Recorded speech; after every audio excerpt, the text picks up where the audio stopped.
క్రీస్తును క్రైస్తవ్యాన్ని ద్వేషించి దూషించిన క్రీస్తు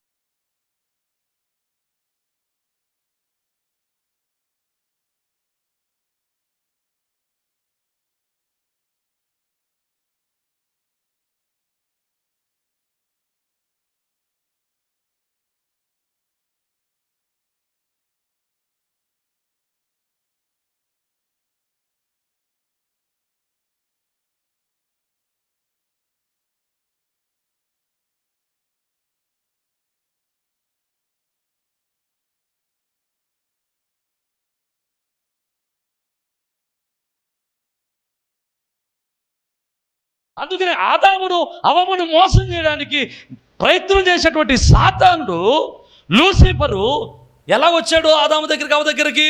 భౌతిక సంబంధమైన ఈ భూమి మట్టిలో నుంచి తీయబడిన సర్పములోను రూపంలో సర్పాన్ని వాడుకున్నాడు వాడు.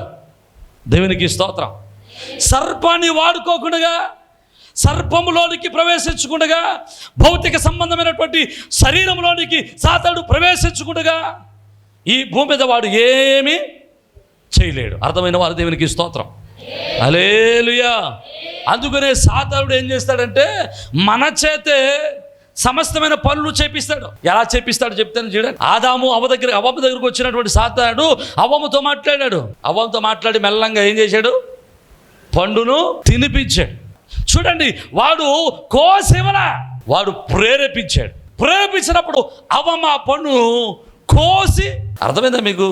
సాతానుడు ఏమీ కూడా ఈ భూమి మీద శారీరకమైన రూపము లేకుండా ఏమీ చేయలేడా. దేవుడు పెట్టిన క్రమం అది. ఎందుకంటే సాతానుని కట్టడి చేయడానికి దేవుడు పెట్టిన క్రమం అది. అందుకోసం ఆ క్రమానికి లోబడే యేసుక్రీస్తు ప్రభుల వారు సర్వోన్నతుడైనటువంటి దేవుడు ఈ భూమి మీద మానవుని యొక్క పాప పరిహారార్థమై రక్తం చెందించడానికి ఆయన పైనుండి నీ పాపములు పోవునుగా కంటే పోతాయి. కానీ ఆయన పెట్టే రూల్ ఆయన బ్రేక్ చేయడానికి వీలు లేదా. ఆయన బ్రేక్ చేయలేదు. ఏం చేశాడు? ఆయన ఆత్మరూపిగా ఉన్నటువంటి దేవుడు శరీర రీతిలో భూమి మీదకి వచ్చి శరీర రీతిలో జీవించి శరీర రీతిలో ఆయన మరణించి శరీర రీతిలో మనందరి కొరకు తన రక్తాన్ని చిందించి మరణమును గెలిచి సాతాను తలను చెత్తగొట్టి ఆయన జయ పతాకం ఎగురవేసి మన కొరకు తిరిగి లేచాడు. దేవునికి స్తోత్రం. అంటే దేవుడు మానవుడికి సమస్తమైన అధికారాన్ని భూమి మీద ఇచ్చాడు. అందుకని చూడండి, దేవుడు ఏలియాను వాడుకున్నాడు. ఏలియాను వాడుకుని వెళ్ళి అహాబుతో చెప్పు, ఏమని? వర్షం కురదని చెప్పాను అన్నాడు. అప్పుడు ఏలియా వెళ్ళి అహాబుతో అంటాడు, ఇదిగో నా మాట సెలవు లేకుండా మరలా నీ దేశంలో వర్షం కురద. అప్పుడు దాకా వర్షం కాదు కదా, మంచు కూడా. మరలా ఏలియా మాట్లాడాలి కాబట్టి ఏలియాను పోషించే దేవుడు సారిపత దూరాలు దీవించాడు. సేవకుడి నోట్లో నుంచి మాట పలకాలి కనుకనే, సేవకుడు మాట్లాడాలి కనుకనే, సృష్టిని శాసించాలి కనుకనే సేవకుడిని పోషించడానికి సంఘాన్ని ఏర్పాటు చేసుకున్నాడు దేవుడు. జాగ్రత్తగా వినండి. ఏలియా వెళ్ళి మాట్లాడగా అది ఆగిపోయింది. యెహోషువ మాట్లాడగా సూర్య చంద్రులు ఆగిపోయారు. ఒకసారి హిజ్కియాకి మరణకరమైన రోగం వచ్చినప్పుడు, హిజ్కియాకి మరణకరమైన రోగం వచ్చినప్పుడు ప్రార్థన చేశాడు. యెషయా వచ్చాడు, చస్తావన్న తర్వాత ఇతను గోడ వైపు తిరిగాడు, ప్రార్థన చేశాడు, మారు మనసు పొందాడు. దేవుడు మరలా యెషయాని హిజ్కియా దగ్గర పంపించిన తర్వాత అన్నాడు, హిజ్కియా దగ్గరికి వెళ్ళి నువ్వు బ్రతుకుతావు, 15 సంవత్సరాలు బ్రతుకుతావు అని చెప్పమన్నాడు దేవుడు అన్నాడు. అప్పుడు ఈయన అంటాడు, నువ్వు బ్రతుకుతావు అని చెప్పి వెళ్ళిపోతే కుదరదు, నాకేం కావాలి? నిదర్శనం కావాలి, రుజువు కావాలి. I need proof. నిదర్శనం కావాలి, నాకు నిదర్శనం చూపించు అన్నాడు. అప్పుడు యెషయా ఏమంటాడు తెలుసా? ఇదిగో నీ గడియారపు పలక మీద ముందరకి వెళ్ళిపోయినటువంటి నీడ, ఎండ నీడ బయటలి వెనకొచ్చింది, సాగిపోయిన నీడ వెనకే. ఇప్పుడు సాగిపోయిన నీడ వెనక రావాలంటే ఏం చేయాలి? ఏమైనా మ్యాజిక్ చేసే తిప్పేతామా? ఏం చేయాలి? గడియారం వెనక్కి తిరిగి అక్కడ గడియారం. అందుకనే మనం తిరిగితే అట్లా ఉంటాయనే గడియారం వెనక్కి తిప్పేది అనుకుంటారనే సూర్యుడు అక్కడ అంటాడు, సూర్యుని ఎండ గడియారం వెనక్కి వచ్చిందా. ఎండ వెనక రావాలంటే ఏం చేయాలి? భూమి ఇందాక యెహోషువ ఆగంటే ఆగిపోయింది. ఇప్పుడు యెషయా ప్రార్థన చేస్తే భూమి వెనక్కి తిరిగింది. అలనాడు ఆదాము ఇలాంటి శక్తిని కోల్పోయి సాతానుడికి అప్పగించేశాడండి. కానీ ఎవరైతే క్రీస్తుకు లోబడి, ఎవరైతే దేవునికి లోబడి, ఎవరైతే దేవునికి విధేయులవుతున్నారో దేవుడు వారికి మరలా సృష్టి మీద అధికారాన్ని ఇస్తున్నాడు. నమ్మిన వారు దేవునికి స్తోత్రం చెప్పండి. హల్లెలూయా. అందుకనే దేవునికి వాక్యంలో అనేక సందర్భాల్లో మనం జ్ఞాపకం చేసుకుంటే దైవ భక్తులైన వారు సృష్టి ధర్మాన్ని జయించగలిగారు. జాగ్రత్తగా మనం ఆలోచన చేద్దాం. మనము పలకాలని ప్రభువు కోరుకున్నాడు, మాట్లాడమంటున్నాడు మనల్ని. సనుక్కోవద్దు, మాట్లాడ. నువ్వు సమస్యతో మాట్లాడితే సమస్య పారిపోతుంది. అప్పుడు సాతానుడితో వీడు ఇచ్చకలాడాడు కనుకనే సాతానుడు మెల్లంగా ఏం చేశాడు? అధికారాన్ని పట్టేసుకున్నాడు. ఇప్పుడు ఆ సాతానుడు పట్టుకెళ్ళిపోయిన అధికారాన్ని యేసుక్రీస్తు ప్రభుల వారు ఆ సాతాను యొక్క అధికారాన్ని పటాపంచలు చేసి ఆ అధికారాన్ని క్రీస్తు వారు తీసుకుని ఇప్పుడు ఎవరికి ఇస్తున్నారు తెలుసా? ఆ అధికారాన్ని మరలా సంఘానికి. ఆమేన్. హల్లెలూయా, హల్లెలూయా. ఎవరికి ఇస్తున్నాడు ఆయన?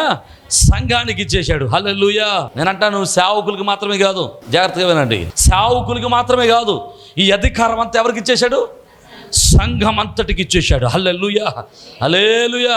అందుకనే ప్రభువారు చెప్తున్నాడు, మీరు అడగండిరా నేను ఇస్తాను. మత్తయి సువార్త 18 అంటాడు, మీరు దేనినైతే భూమి మీద బంధిస్తారో అది పరలోకమందు బంధింపబడుతుంది, మీరు దేనైతే భూమి మీద విడుదల చేస్తారో అది పరలోకమందు విప్పబడుతుంది. హల్లెలూయా, హల్లెలూయా.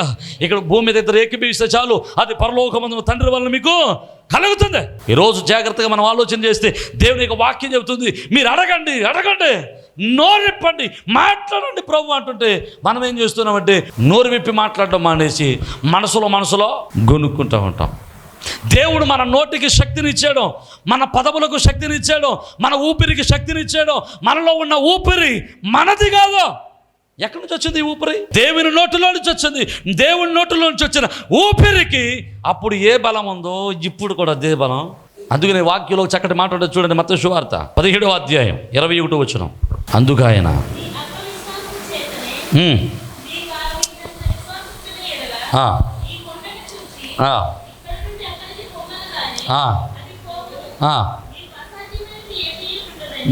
ఎవరికి అసాధ్యమైనది ఉండదు? దేవుడు చెప్తున్నాడు. అంటే మనందరికి దేవునికి అసాధ్యమైనది అంతే ఉండదు అంటే బాగుంది. కానీ దేవుడు ఏమంటాడు తెలుసా? నాకే కాదురా, మీకు కూడా అసాధ్యమైనది లేదు. హల్లెలూయా. ఎందుకో తెలుసా? మనలో ఉన్న ఊపిరి అసాధ్యుడైనటువంటి దేవుని నోట్లో నుంచి వచ్చింది కనుక. అందుకోసమనే భూమి మీద మనుషుడు అనేకమైనటువంటి అద్భుతాలు చేయగలుగుతున్నాడు, అనేకమైన సృష్టిలు చేయగలుగుతున్నాడు. మనుషుడు ఇప్పుడు మనుషులలో దేవుని యొక్క ఊపిరి ఉందా కనుకనే మనుషుడు ఆకాశానికి వెళ్ళి భూమికి రాగలుగుతున్నాడు. మనుషుని జ్ఞానానికి ఎంతో లోతైనటువంటి అర్థాలని ప్రభు ఇస్తున్నాడు, లోతైన జ్ఞానాన్ని ఇస్తున్నాడు. ఎందుకు తెలిసింది? మంద కాదురా బాబా, మనలో ఉన్న దేవుని యొక్క ఊపిరిది. ఎప్పుడో ఇచ్చేసాడు దేవుడు మనుషునికి జ్ఞానం. కానీ మనుషుడు ఏం చేశాడు? దీన్ని అమ్మేసుకున్నాడు. దేనికి అమ్మేసుకున్నాడు? పండు కోసం అమ్మేసుకున్నాడు. దేవునికి స్తోత్రం, హల్లెలూయా. కానీ ఆ రోజు వాడు చేసిన ఆదామవ్వలు చేసినటువంటి పాపం వలన క్రీస్తు ప్రభుల వారు దేవాది దేవుడు క్రీస్తుగా ఈ లోకానికి వచ్చి తన ప్రాణం పెట్టాల్సి వచ్చింది. ఎందుకంటే ఆయన మనుష్య రూపంలో రాకపోతే దానికి ప్రాయశ్చిత్తమో కలుగదు. దేవునికి స్తోత్రం. అయితే సాతాను మనల్ని ఏం చేస్తున్నాడు తెలుసా? నువ్వు మాట్లాడితే అద్భుతాలు జరుగుతాయని, నువ్వు మాట్లాడితే ఆశ్చర్యకార్యాలు జరుగుతాయని, నువ్వు మాట్లాడితే సాతాను పారిపోవాల్సి వస్తుందని సాతాను నిన్ను ఏం చేస్తున్నాడు తెలుసా? నోరు విప్పనివ్వట్లేదు. ఒకసారి యేసుక్రీస్తు ప్రభు దగ్గరికి ఒక తల్లి తన బిడ్డను తీసుకొచ్చి అడుగుతూ ఉంటుంది, అయ్యా నా బిడ్డ కోసం ప్రార్థన చేయి, నా బిడ్డకు దయ్యం పట్టుకుంది. ఈ దయ్యం ఏం చేస్తుందో తెలుసా? నా బిడ్డను వినవటం లేదు, మాట్లాడట్లేదు. సాతానుడు చేసే పని ఇదే. ఫస్ట్ కొండగా చెప్పట్లేదు, విననివ్వడం. అసలు నువ్వు ప్రతి ఆదివారం ప్రార్థనకు వచ్చినా వాడికి ఏం భయం లేదండి. ప్రతి శుక్రవారం, శనివారం, ఆదివారం, మంగళవారం, సోమవారం ఎక్కడ ప్రార్థన జరిగినా, నువ్వు ఎన్ని ప్రార్థనకి వెళ్ళినా వాడికి ఏ భయం లేదండి. నువ్వు మోకాలు వేసి ఎంతసేపు మోకాలు వేసినా వాడికి భయం లేదండి. వాడికి భయం ఏంటో తెలుసా? నువ్వు వింటేనే భయం. అందుకోసమే మనం వెళ్ళనివ్వకుండా ఏం చేస్తుంటాడంటే వీడు మనల్ని చర్చిలో రానిస్తాడు. అంతే. చర్చిలోకి వచ్చిన తర్వాత ఆ వాక్యాన్ని వినేటప్పుడు ఏవో ఆలోచన. ఇంటికాడ పప్పుసారి కాసానా, పప్పుసారిలో ఉప్పు వేసానా, వాక్యం చెప్పినప్పుడు గుర్తొస్తుంది ఇది. పప్పుసారిలో పప్పు వేసాను, కారం వేసాను, మంచిగా వేసాను, తర్వాత కుండ తీసానా, బల్ల తీసానా లేదా, తీసాను, పప్పులో ఉప్పు వేసాను అనుకుని కళ్ళు తెరుచుకుని మనసు ఎక్కడికి వచ్చి వాక్యం విందామని గుడి లోపల పాస్ట్గా 2 కిలోమీటర్లు దాటి వెళ్ళిపోతాయి. ఈ 2 కిలోమీటర్లు వెళ్ళిపోయిన తర్వాత ఇంతకు ముందు చెప్పింది వినాం కదా, అదే వినలేదు కదా, గ్రహించలేదు కదా, ఇక ఇక్కడ నుంచి చెప్పింది అర్థం అవ్వదు. ఇంకా అర్థం అవ్వనప్పుడు మనం ఏం చేస్తామంటే, ఫోన్లో ఏదో చెప్తున్నాళ్ళు, అల్లులు చెప్తే బాగున్నాను, అల్లులు చెప్దాం అనుకుని అల్లులు కోసమే చూస్తుంటాం తప్ప, ఎప్పుడు అల్లులు గాక అంటాడో ఆమెనన్నాం అని చూస్తుంటాం తప్ప అసలు ఆయన చెప్పేది ఏది అర్థం అవ్వదు. మనము వాక్యాన్ని వినకూడదని చేస్తుంటాడు. ఎందుకు వాక్యాన్ని వినవడంటే, వినటం వలన విశ్వాసము కలుగుతుంది. ఎప్పుడైతే విశ్వాసం కలిగిందో, ఎప్పుడైతే విశ్వాసంలో మనం బలవంతులం అయిపోతామో, ఎప్పుడైతే విశ్వాసంలో మనము ఉన్నతమైన శిఖరాలు వెళ్తామో, విశ్వాసంతో మనం కార్యాలు, విశ్వాసం వచ్చిందంటే నోట్లోంచి మాట వచ్చేది ఏంటో తెలుసా, యేసు నామములో సమస్యలు పోవునుగా. కానీ హల్లెలూయా. అందుకోసం మనం వెళ్ళినప్పుడు ఒకవేళ ఇంటే విన్నా కానీ నోరు పూసుకుని చెప్పట్లేదు, మీరు ప్రార్థన చెయ్యి. కానీ ఎలా చెయ్యి? చాలామంది అంటారు హృదయంలో ప్రార్థన చేసేస్తున్నానండి, హృదయం నిండా ప్రభువే ఉన్నాడండి. హృదయం నిండా ప్రభువు ఉన్నా కానీ నోట్లోంచి రాకపోతే దానికి రూపం లేదు. దేవుడు బలము నీ నోట్లో పెట్టాడు. దేవుడు నువ్వు ఆలోచనకు రూపాన్ని మాటలో పెట్టాడు. ఆయన నీ మాటకు ఎంత విలువిస్తున్నాడు తెలుసా? ఆ రోమిలికి రాసినటువంటి పత్రిక 10వ అధ్యాయము 8వ వచనం చదువుదామా? అదేమని చెప్పుచున్నది, వాక్యం నీ యొద్దను నీ నోటను నీ హృదయంలోనూ ఉన్నది, అది మేము ప్రకటించు విశ్వాస వాక్యమే. అదేమనగా, యేసు ప్రభువని నీ నోటుతో ఒప్పుకుని దేవుడు మృతుల్లో నుండి ఆయన లేపిన నీ హృదయములు విశ్వసించిన ఎడల నీవు రక్షింపబడదాం. ఇక్కడ మనమందరం రక్షింపబడ్డామంటారా? మేము రక్షించబడ్డామన్నవారు దేవునికి స్తోత్రం. హల్లెలూయా. మీ రక్షణకు సంపూర్ణత ఎప్పుడు ఏర్పడుతుంది? మీకు రక్షణ కలిగిందని మీకు ఎప్పుడు క్లారిఫికేషన్ వచ్చుద్ది? ఎప్పుడంటే మీరు హృదయములో అంగీకరించాలి. ఏంటది? యేసే ప్రభు అనియు, ఆయన మృతుల్లో నుండి లేచాడనియు, ఆయన రక్తమే మాకు పాప విమోచననియు నువ్వు హృదయంలో ఒప్పుకోవాలి. ఎప్పుడైతే హృదయంలో దాన్ని అంగీకరించావో దాన్ని ఏం చేయాలి? చెప్పట్లేదు. హృదయంలో కలిగితే కాదు రక్షణ కలిగేది. ఏం చేయాలి? నోటితో ఒప్పుకోవాలి. దేవునికి స్తోత్రం. హల్లెలూయా. అర్థమవుతుంది మీకు?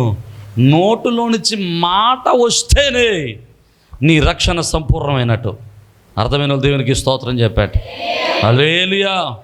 అందుకని నేను అంటాను, ప్రార్థన చేసినప్పుడు ప్రతిరోజు ఇది ఒప్పుకోండి. ఏంటి? దేవా, నీవు మా కొరకు ఈ లోకానికి కుమారుడిగా క్రీస్తుగా ఈ లోకానికి వచ్చి మా కొరకు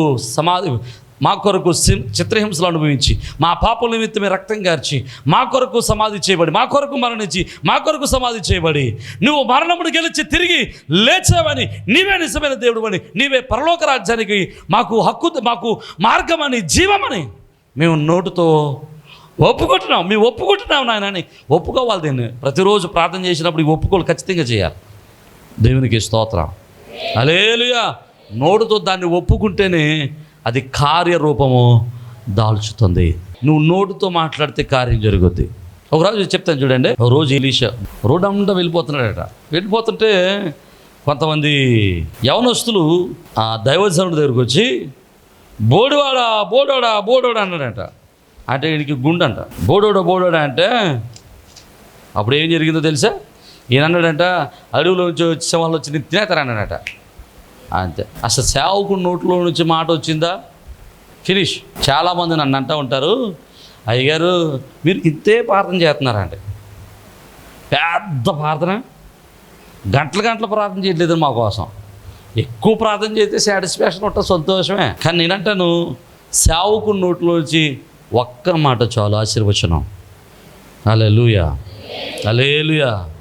ఒక్క మాట చాలు. సేవకుడిని వచ్చి అయ్యగారు మా కోసం ప్రార్థన చేసేయండి అంటే, సేవకుడు వచ్చి ఆశీర్వచనం పలకాలనేటువంటి ఆశ. ఎందుకో తెలుసా? సేవకుడి నోట్లో నుంచి ఆశీర్వచనం వస్తే అది దేవుని చేత స్థిరపరచబడుతుంది. హల్లెలూయా. హల్లెలూయా. ఈ బలము సేవకునిగా కాదండి, నేను అంటుంటా ప్రతి విశ్వాసికి దేవుడు ఇచ్చాడు. హల్లెలూయా. ప్రతి విశ్వాసి మీరు మాట్లాడితే కార్యాలు జరుగుతాయి. మీరు మాట్లాడితే అద్భుతాలు జరుగుతాయి. మీరు మాట్లాడితే సృష్టి మీకు లోబడుతుంది. మీరు మాట్లాడితే సృష్టిలో ప్రతి జంతువు మీకు లోబడుతుంది. హల్లెలూయా, హల్లెలూయా. మీరు మాట్లాడితే రోగాలు మిమ్మల్ని విడిచిపెట్టి పారిపోతాయి. కానీ మన మాటకి అంత బలం ఎందుకుంటే ఎప్పుడు వస్తుంది? మన మాటకి అంత బలం ఎప్పుడు వచ్చింది? వాక్యం చెబుతుంది, మీరు నమ్మినప్పుడు, మీరు దేవునికి లోబడినప్పుడు. హల్లెలూయా. మనలో పరిపూర్ణమైన నమ్మకం, సందేహం లేనటువంటి నమ్మకం ఉండి మనం ప్రార్థన చేయాలి. సందేహం లేని నమ్మకాన్ని కలిగి దేవునికి లోబడుతూ సాతాను ఎదిరించగలిగితే సాతాను మన దగ్గర నుంచి ఏమవుతాడు?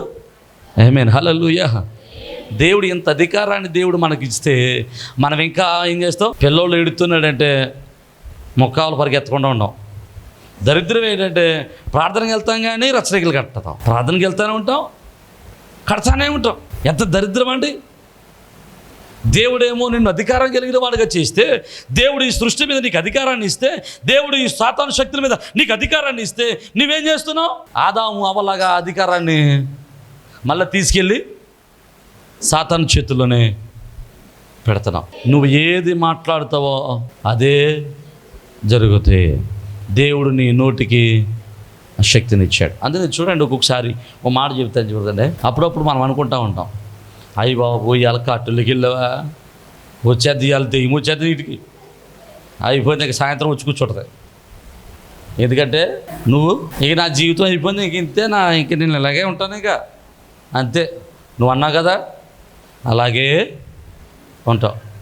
దేవునికి స్తోత్రం. దేవుడు నీ నోటికి బలం ఇచ్చినప్పుడు నువ్వు దాన్ని, అందుకని వాక్యంలో చక్కటి మాట అంటాడు చూడండి, దేవుడు నీ నోటికి బలం ఇచ్చినప్పుడు దాన్ని ఎలా వాడుకోవాలో చూడండి. ఎఫెసీయులకు రాసినటువంటి పత్రిక 4వ అధ్యాయము 29, వినువారికి మేలు కలిగినట్లు అవసరం బట్టి క్షేమాభివృద్ధికరమైన అనుకూల వచనమే పలుకుడి కానీ దుర్భాష ఏదైనాను, దుర్భాష ఏది కూడా మీ నోట్లో నుంచి, ఎందుకని మీలో ఉన్నది దేవుని ఊపిరి.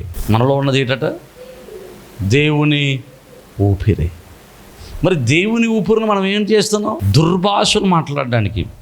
మరో చోట కింద అంటున్నాడు 5వ అధ్యాయము 4వ వచనంలో, కృతజ్ఞతావచనమే మీరు ఉచ్చరింపవలను కానీ భూతులైనను, పోకిరి మాటలైనను, సరస్వక్తులైనను ఉచ్చరింపకూడదు. ఇవి మీకు తగవు, మీకు తగినవి కావు. మీకు తగవంటే మీది ఆ స్టాండర్డ్ కాదు. అసలు దేవుడు మనల్ని ఏ స్టాండర్డ్లో చూస్తాడు చూడండి, ఎంత ఉన్నతంగా చూస్తున్నాడు చూడండి. కానీ మనకేంటి, ముందో తోక వెనకాలో తోక ఎట్టకపోతే అసలు మన మాటలే కంప్లీట్ అవ్వు. ముందో బూత్ ఎట్టాలి, వెనకాలో ఎట్టాలి, అవసరమైతే మధ్యలో కూడా. అసలు దేవుడు నిన్ను ఏ స్థితిలో చూస్తున్నాడు, దేవుడు నీకు ఏ శక్తిని ఇచ్చాడు, దేవుడు నీకు ఏ బలాన్ని ఇచ్చాడు, దేవుడు నీకు ఏ సామర్థ్యతని ఇచ్చాడు, నువ్వు దాన్ని ఎలాగా వాడుకుంటున్నావు. అందుకని బైబిల్లో ఒక మాట ఉంటుంది, మనుషుల పలుకు వ్యర్థమైన ప్రతి మాటను గురించి విమర్శ దినమున లెక్క చెప్పాలి. విమర్శ దినాన్ని అంటే తప్పనిసరిగా లెక్క చెప్పాలి. దేని గురించి లెక్క చెప్పాలి? ప్రతి మాట కాదు, వ్యర్థంగా ఉపయోగించిన మాట.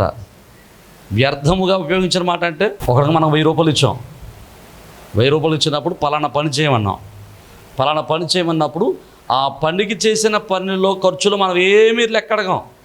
దేని గురించి లెక్క అడుగుతాం?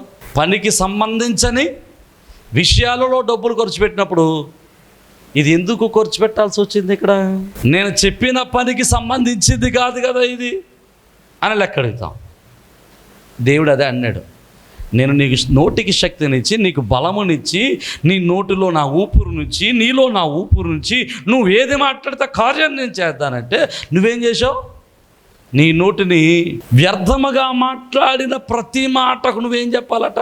లెక్కప్ప చెప్పాలి. అందుకనే వాక్యులు ఇందా మనం చదువుకున్న చోట ఉంటుంది, భూతులైనను సరస్వక్తులైన మాట్లాడొద్దు అన్నప్పుడు అన్నాడు, మీలో ఉన్న పరిశుద్ధాత్మను దుఃఖపరచకుడి అంటాడు. అంటే మనం భూతులు మాట్లాడినప్పుడు, సరస్వతులు మాట్లాడినప్పుడు, వ్యర్థమైన మాట్లాడినప్పుడు ఎవరు దుఃఖపడుతున్నారు?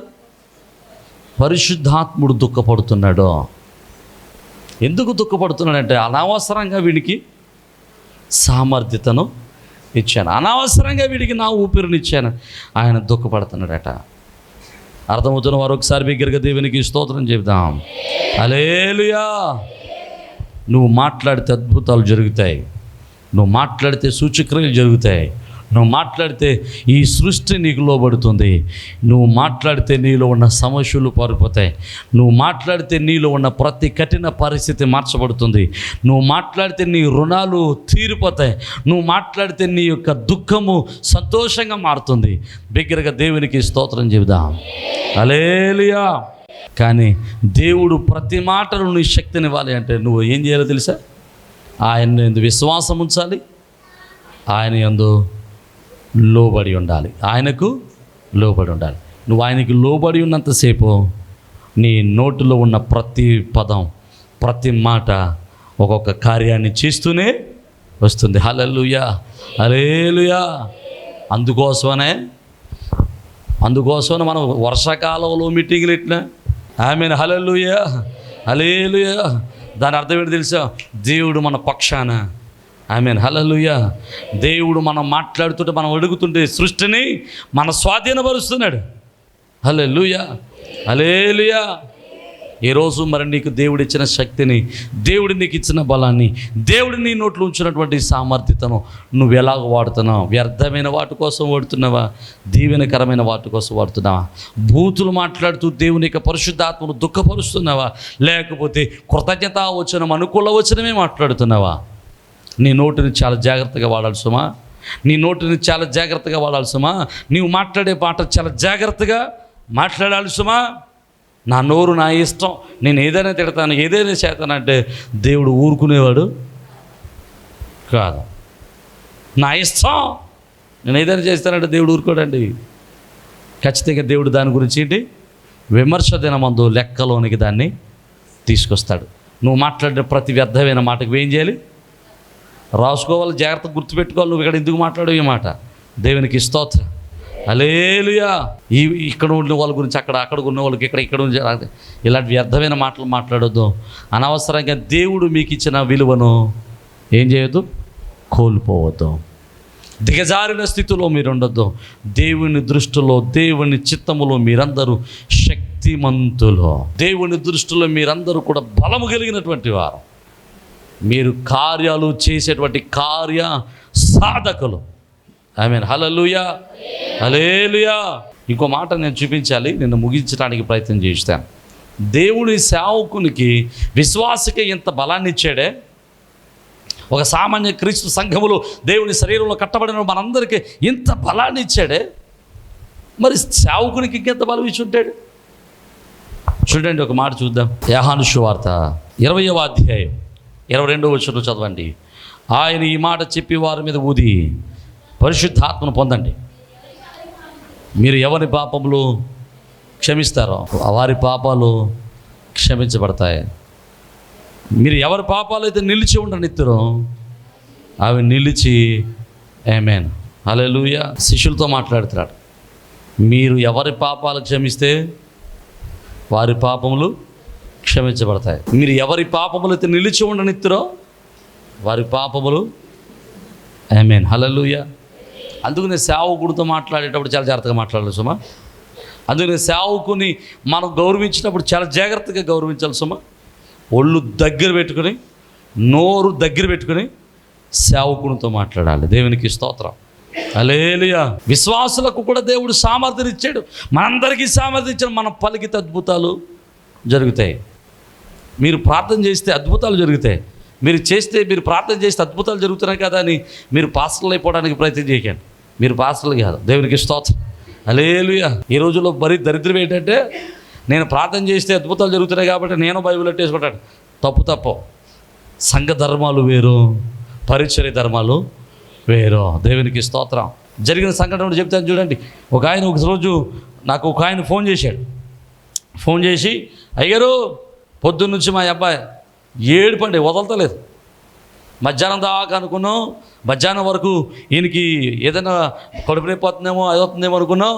కానీ మధ్యాహ్నం నుంచి నాకు డౌట్ వస్తుంది, ఖచ్చితంగా ఈయన్ని దయ్యమే పట్టుకుంది, వీడి మీద గాలిడిపోయిందండి, మీరు రావాలండి అన్నాడు. నేనన్నాను, ఇంచుమించు ఆయన నాకు ఫోన్ చేసింది 9:30 ఇప్పుడు. ఆ టైంలో ఫోన్ చేసిన పొద్దున్న నుంచి ఎడుతుంటే నేనన్నాను, లౌడ్ స్పీకర్ పెట్టండి అన్నాను. లౌడ్ స్పీకర్ పెట్టారు. అయ్యా ధైర్యంగా ఉండండి, వాడికి చెప్పండి, ఏడ్చేవాడికి, నేను వస్తాను, ఒక్క 15 నిమిషాలు అక్కడ ఉంటానని చెప్పండి అన్నాను నేను. ఇది చెప్పాడట, ఏరి అడగరా బాబు పాస్కర్ వస్తున్నాడంటే 2 నిమిషాలు ఆగా అన్నాడు. 2 నిమిషాలు ఆగటం ఏంటి, ఇవాళ దాకా ఏడతలేదాడు. దేవునికి స్తోత్రం, హల్లెలూయా. అసలు మనం వస్తున్నామంటేనే, మనం వాడికి వస్తున్నామంటేనే సాతానుడు ఏం చేయాలి? ఎందుకంటే మనం వెళ్ళి ఆడు తిట్టిదాకా వాడేది కొట్టాడే, మనం వెళ్ళి ఆడు కొట్టిదాకా ఏమైనా ఉంటాడా? మనం వస్తున్నామంటే ఇక్కడ దెబ్బలు రెడీ అయిపోతాడు, మీరు పారిపోతాడు. అర్థమైన వాళ్ళు దేవునికి స్తోత్రం చెప్పండి, హల్లెలూయా. నేనేమంటున్నానంటే, నేను వచ్చేవారు కాదా, మన విశ్వాసం నిలబడితేనే సాతానుడు. హల్లెలూయా. నేనేమంటానంటే, నేను వచ్చి ప్రార్థన చేయడం కాదు, విశ్వాసులు ప్రార్థన చేస్తేనే రోగాలు పారిపోవాలా. నేనంటాను, ప్రతి విశ్వాసి ప్రార్థన చేస్తే అద్భుతాలు జరగాల. విశ్వాసులు అంత బలంగా ఉంటే సేవకుడు ఇంకెంత బలంగా ఉంటాడండి. నేనంటాను, మీలో దేవుడు ఆ శక్తిని ఇచ్చాడు, దాన్ని కోల్పోవద్దు, పాడు చేసుకోవద్దు. అనవసరంగా నోటిని వ్యర్థమైన వాటి కోసము ఉపయోగించొద్దాం. ఆఖరికి మీ పిల్లల్ని తిట్టేటప్పుడు కూడా చాలా జాగ్రత్తగా తిట్టండి. ఆఖరికి మిమ్మల్ని మీరు తిట్టుకునేటప్పుడు కూడా చాలా జాగ్రత్తగా తిట్టుకోండి. మీరు ఏది అనుకుంటే, నోట్లోంచి ఏది చెప్పుకుంటే అదే జరుగుద్ది. దేవునికి స్తోత్రం, హల్లెలూయా. యోబు అంటాడు కదా, నేను ఏదైతే జరుగుతుంది అనుకున్నానో అదే జరిగింది అంటాడు. నీ మనసులోకి వచ్చిన ప్రతిదానిని, మనసులో వచ్చిన ప్రతిదాన్ని బయటికి మాట్లాడేయద్దు. హలో, నీ మనసులోకి వచ్చిన ప్రతిదీ మాట్లాడేయద్దు. ఎందుకు తెలుసా? సాతాను నీ చేత పలికిందామని చూస్తుంటాడు. నీ చేత పలికిస్తాడు. ఎందుకో తెలుసా? వాడు పలికితే అవ్వదు. ఎవడు పలికితే అవుతుంది? మనం పలికితే అవుతుంది. దేవునికి స్తోత్రం, హల్లెలూయా. అనుకుంటూ వచ్చినమే పలకండి కానీ, కృతజ్ఞత వచ్చిన పలకండి కానీ, బూతులైనను, సరస్వక్తులైనను, శాపవచనాలైనను మీ నోట రానివ్వద్దు. మీ నోటికి చాలా జాగ్రత్తగా కళ్ళు వేసుకోండి. మీరు శక్తిమంతులు, మీరు బలవంతులు, దేవుని చేతిలో బలమైన ఆయుధాలు. ఈరోజు మీ ఎదురు నిలబడిన పర్వతం ఏంటో నాకు తెలియదు కానీ, ఆ పర్వతంతో మాట్లాడండి. ఏమని? నువ్వు వెళ్ళి సముద్రంలో పడ. మీ వ్యాపారానికి అడ్డు వస్తుందో నాకు తెలియదు కానీ, మీ లాభానికి ఏదడ్డు వస్తుందో నాకు తెలియదు కానీ, మీ యొక్క వ్యవసాయానికి ఏదడ్డు వస్తుందో నాకు తెలియదు కానీ, మిమ్మల్ని ఏ శత్రువు మిమ్మల్ని ఆటంకపరుస్తుందో నాకు తెలియదు కానీ, ఈరోజు ఆ శత్రువుతో మాట్లాడండి, ఆ భూమితో మాట్లాడండి, మీ వ్యవసాయంతో మాట్లాడండి, మీ వ్యాపారంతో మాట్లాడండి. యేసు నామములో అవి మార్పు చెందునుగాక. మీ ఆటగాళ్ళని యేసు నామములో లయమగునుగాక. ప్రతి పర్వతము చదును చేయబడునుగాక. మీ ప్రతి రుణము యేసు నామములో లయమగునుగాక. నోటుతో మాట్లాడడం నేర్పించుకోండి. ప్రార్థన చేద్దాం. తలలో వంచండి. సర్వశక్తి కలిగిన దేవా, జీవాధిపతి, మీకు స్తోత్రాలు. వినిన వాక్యాన్ని మా హృదయాలు నాటింపచేయండి అయ్యా. నీ దయగల హస్తాన్ని మాతో ఉంచండి అయ్యా. నీ మహిమ కార్యాలు మా పట్ల జరిగించండి ప్రభువా. నాయనయో తండ్రి, ఈరోజు వినిన వాక్యాన్ని మా హృదయాలు నాటింపచేయండి. మా నోటులో బలం ఉందని, మా నోటులో శక్తి ఉందని, మా నోటులోంచి వచ్చే ప్రతి ఊపిరి ఒకరోజు మీరు మాకు ఇచ్చిందేనని నాయన మేము గుర్తించుటకు సహాయం చేయండి. మమ్మల్ని ఈ లోకంలో ఎందుకైతే సృజించావో, ఎలాంటి అధికారం కలిగిన వారిగా ఉండాలని నన్ను నిర్మించావో, అట్టి అధికారం కలిగి ఉండడానికి సహాయం చేయండి. మీ కృపచేత మమ్మల్ని ఆదరించి మీరు మహిమ పొందండి. ప్రభాయో తండ్రి, క్రీస్తు ప్రభుల వారు మా కొరకు ఆయన లోకానికి వచ్చి మేము పోగొట్టుకున్న అధికారాన్ని తిరిగి మాకు ఇచ్చారు. ఆ తాళపు చెవులు మాకు ఇచ్చారు. మేము దాన్ని కలిగి ఉండడానికి సహాయం చేయండి. మీరే మహిమ పొందమని యేసు పరిశుద్ధ నామమును బట్టి మిమ్మల్ని స్తుతించి అడిగి వేడుకొనుచున్నాము మా పరమ తండ్రి. ఆమేన్, ఆమేన్. అందరికీ షలోమ్.